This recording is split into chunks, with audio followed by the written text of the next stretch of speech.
Tout le monde est dans le vert et c'est maintenant que ça devient dangereux. Ma dernière vidéo concernant la corrélation de l'euro avec le BTC vous a plu et c'est très bien car vous avez certainement compris une petite partie des mécanismes de ce marché.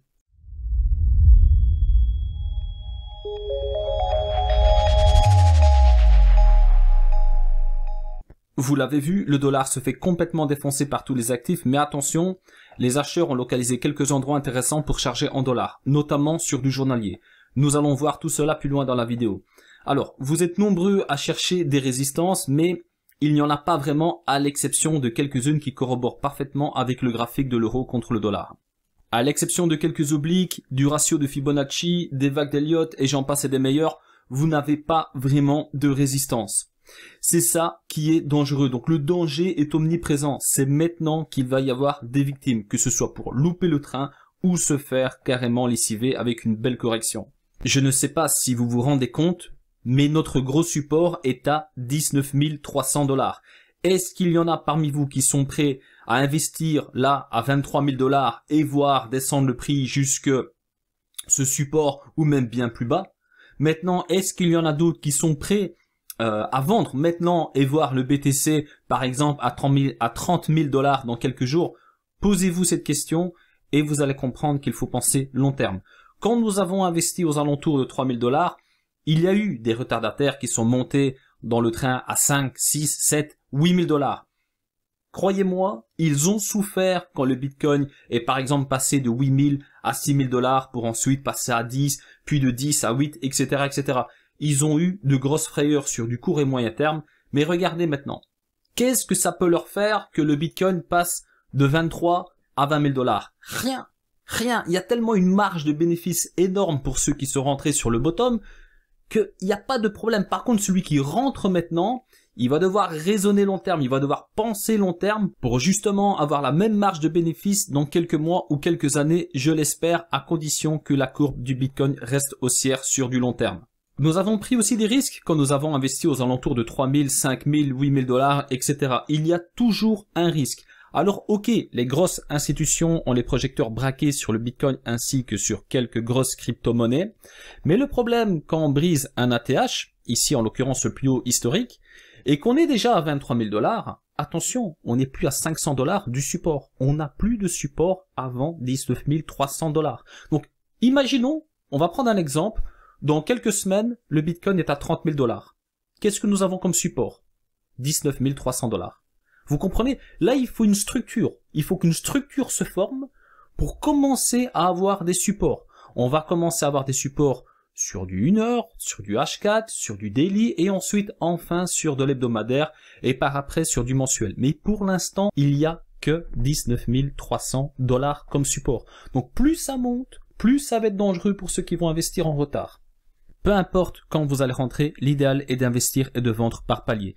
Quand on a investi ici, par exemple, en 2018, regardez combien de temps nous avons dû attendre pour être dans le vert. Il faut attendre. C'est tout. Donc, même chose pour vous. Peut-être que vous aussi, un jour, vous pourrez vous vanter d'avoir acheté à 23 000. Et peu importe les détours qu'il pourrait y avoir, on est sûr de rien, il faut attendre. On en a eu des détours, nous aussi. D'accord? On a eu des détours et on a profité justement de ces détours. C'est comme ça qu'il faut voir les choses et c'est pour cela qu'il faut investir par palier. Pour donner suite à vos nombreux retours, j'ai décidé de publier 2 vidéos rapidement, une analyse complète d'XRP et une de Link. Oui, j'ai toujours eu du mal à en mettre de côté et c'est pour cela que je vais faire plaisir à tout le monde. Donc préparez-vous, dans très peu de temps, je vais publier une vidéo d'XRP et également une de Link. Alors, regardez ce graphique. Nous n'avons plus de résistance. Tout ce qu'on peut faire, c'est utiliser des méthodes diverses et variées, hein, comme j'ai énoncé au début de la vidéo, mais aussi donc des obliques. Alors, au niveau des obliques, nous avons celle-ci. Regardez, on prend un point bas ici, donc 11 septembre 2017. Souvenez-vous, avec la bad news de la Chine, donc à cette époque-là. Donc, on a eu un Bitcoin qui est passé de 5 000 à 3 000 $. Donc, on relie ces points. On a un break ici, on touche cette mèche. Et là, on est pour l'instant contre, on a même le cours a monté donc depuis le début de la vidéo, regardez on était à 0%, on a pris donc 1,5% sur le Bitcoin, sur XRP, bon voilà, XRP qui se réveille toujours avec un peu de retard, le Litecoin c'est un peu notre éclaireur on va dire, c'est lui toujours qui nous indique attention il se passe quelque chose, voilà, mais en attendant, tout ce que je veux dire c'est que si on clôture sous cet oblique, on va lui donner du crédit. Si par contre, on clôture ici quelque part au-dessus, c'est bon, on fait ça, regardez, on fait ça, on n'en parle plus. Mais pour l'instant, on va la garder en visuel, on va attendre la clôture hebdomadaire, et pourquoi pas, si on a une clôture parfaitement en dessous, je pense qu'on pourra se dire, attention, on a déjà un repère très intéressant. Je sais que vous êtes nombreux à imaginer un test sur l'oblique inférieur, mais pour l'instant, c'est de la science-fiction. On va déjà se concentrer sur cet oblique. Si on clôture, ben là, comme en ce moment, à plus de 23 à 24 000 $, on la fout à la poubelle. Par contre, si on clôture parfaitement en dessous, ou même légèrement en dessous, attention, on pourra donc contrôler cet oblique et voir un petit peu comment le cours évolue, donc à proximité de cette droite. Alors maintenant, regardez ici sur du mensuel, comme c'est crado. Par contre, si je convertis le chandelier japonais en droite, regardez, tout de suite, ça fait sens. Donc là aussi, on a encore une figure un peu exotique, même si ça ressemble à un canal haussier. Regardez, il est assez particulier avec des touchettes bien précises. Ici, on a plusieurs points de contact pertinents. Et encore une fois, même chose que sur de l'hebdo, on est là, par contre, vraiment donc pile poil sur le haut de ce canal. Donc à voir, le mois, donc la clôture de ce mois, c'est dans une douzaine de jours. Donc même chose, si on n'arrive pas à percer cette droite, on pourra se dire attention, attention, on a vraiment un visuel très pertinent sur du mensuel contre le dollar. Regardez le RSI, il n'y a pas de contre-indication pour aller tester le niveau 70, donc dégonfler un peu, même si nous restons dans ces deux bulles, comme je vous en avais parlé donc avant, donc on est d'accord, on a brisé la TH, tout va bien, on a beaucoup de confirmations, mais on peut très bien donc se poser gentiment sur le niveau par défaut 70 et ensuite rebondir pour aller chercher là par contre des niveaux de prix beaucoup plus élevés. Donc prudence, on contrôle cela début d'année prochaine, mais en attendant, on peut dire qu'on a quelque chose de très intéressant à contrôler donc ici durant les quelques semaines à venir. Alors, souvenez-vous, sur du journalier depuis le mois d'août, je vous partage cette figure. On a eu énormément de bonnes choses à regarder, hein, notamment des confirmations sur des niveaux de prix très intéressants. Je parle bien évidemment ici de la confirmation Kijun SSB et ensuite la Genspan. Là, regardez, je vais donc épurer le graphique. On brise cette figure par le haut, on a notre pullback, boom, impulsion. Alors maintenant qu'on est au-dessus de ce biseau d'élargissement, regardez, on a donc formé un autre biseau, donc on a une autre pullback, on a une autre impulsion, et regardez comme on est monté très très haut, et ce qui est intéressant, c'est que ici,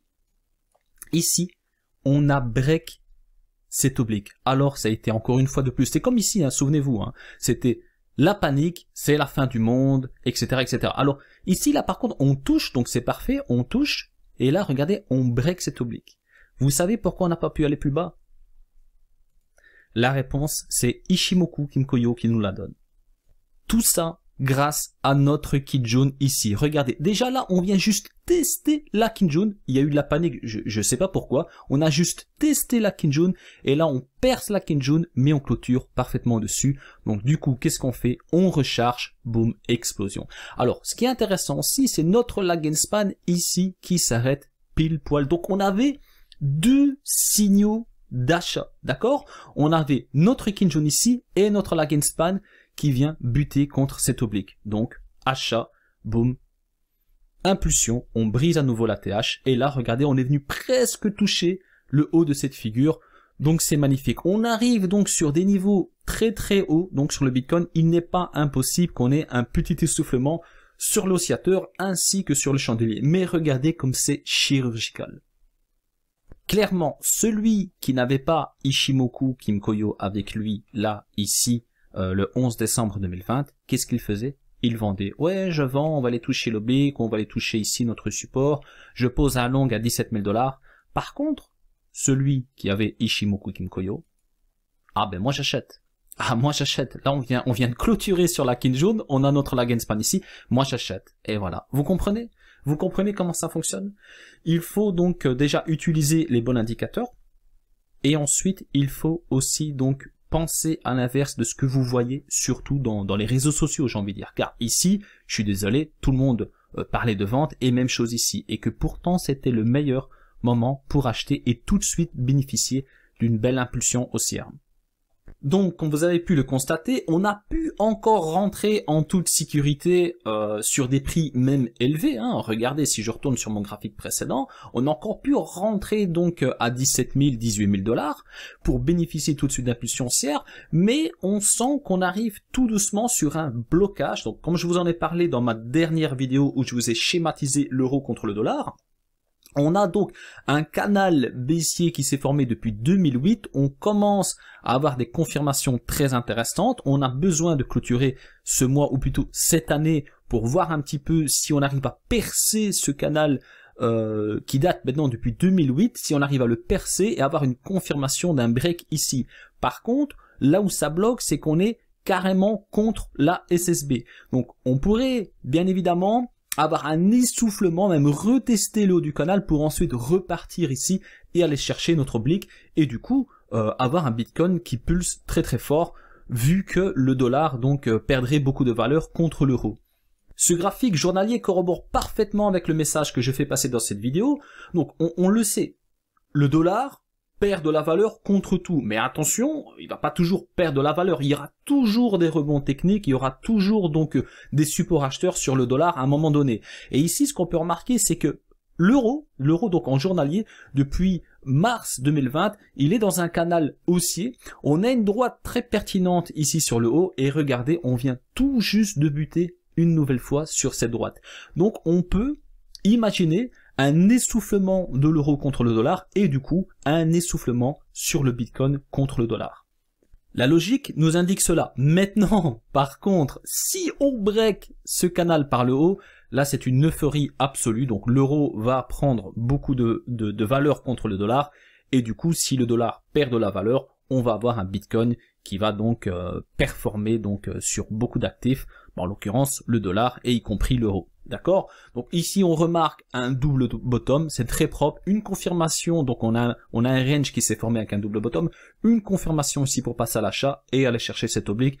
Vous avez vu que même sur des actifs comme l'euro, on peut donc avoir une gestion du risque très agréable. Regardez, on parle quand même de 3%, hein. On pouvait donc avoir un ratio rendement risque très intéressant. Donc voilà. Pour l'instant, en tout cas, observez bien ici cette droite. Regardez, on a une nouvelle bougie en formation ici qui est légèrement rouge. Mais voilà, il faudra vraiment voir un petit peu comment ça évolue. On a des supports qui sont très proches. Hein. Attention, on n'a pas le support n'est pas à 1,18 $. On peut en identifier un à 1,20 $. Idem ici sur le haut du range, 1,21 $, etc. Regardez aussi par rapport au double bottom la magnifique divergence haussière. Ici, j'ai l'impression qu'une petite divergence baissière va commencer à se former, mais pour l'instant, il n'y a rien encore. Ce graphique corrobore aussi parfaitement avec le message que je fais passer dans cette vidéo. Regardez, on a donc une oblique qui est travaillée depuis juin 2008, donc 2008, souvenez-vous la crise. Et ensuite, ici, donc on a un dernier test. On retrace pour faire sortir tout le monde et c'est là qu'on break cette oblique, d'accord? On la break et maintenant nous sommes carrément face à une dalle de béton. Regardez ce niveau clé, comme il a été travaillé en mensuel depuis 2005, c'est vraiment énorme. Donc là on peut apercevoir, regardez, un triangle descendant, donc on a un support toujours au même niveau, on a des plus hauts de plus en plus bas, on break, on valide cette figure, on forme notre double bottom. Donc là c'était le moment le plus intéressant pour se positionner sur l'euro, en l'occurrence en 2015, voire ici en 2016.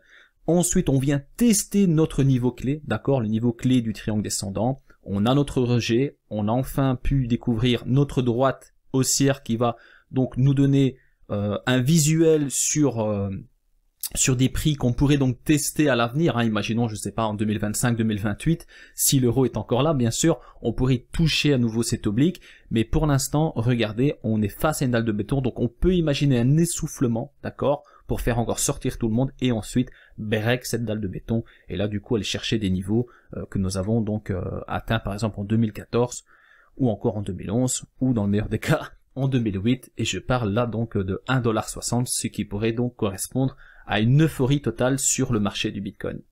Pour ceux qui n'ont pas vu ma dernière vidéo, je vous rappelle qu'ici, quand on a testé la Kinjun, c'est là que le cycle baissier a commencé sur le Bitcoin, d'accord? Et ici, même chose, hein, janvier 2018, c'est là que le Bitcoin a commencé son cycle baissier, et depuis le mois de mars, le Bitcoin ne fait que pumper, et regardez, même chose pour l'euro. Donc on a une corrélation très intéressante, et si on a une confirmation haussière sur ce canal, voilà, c'est comme je vous l'ai expliqué tout le long dans cette vidéo, on peut s'attendre à un essoufflement, mais nous savons très bien que les probabilités sont du côté du Bitcoin à l'échelle annuelle. Il est impératif, si vous êtes très actif sur le Bitcoin, d'avoir ce graphique dans le collimateur, car on est contre cet oblique, d'accord? Il faut absolument contrôler donc tous les jours comment va se dérouler donc les formations de chaque bougie. Depuis mars, l'euro superforme le dollar, idem pour le Bitcoin. À chaque fois que nous avons eu des rejets sur cet oblique, on a subi quelques belles petites corrections sur le cours du Bitcoin, donc contrôlons tout cela. D'accord? Mais bon, comme je vous l'ai dit dans mes précédentes vidéos, à l'échelle mensuelle, trimestrielle ou encore annuelle, on a les probabilités du côté des acheteurs sur le cours du Bitcoin contre le dollar. Merci à toutes et à tous pour votre attention. Si la vidéo vous a plu, n'hésitez pas de me laisser un petit pouce bleu qui fait toujours plaisir. Au passage, abonnez-vous à ma chaîne. À très bientôt et prenez soin de vous.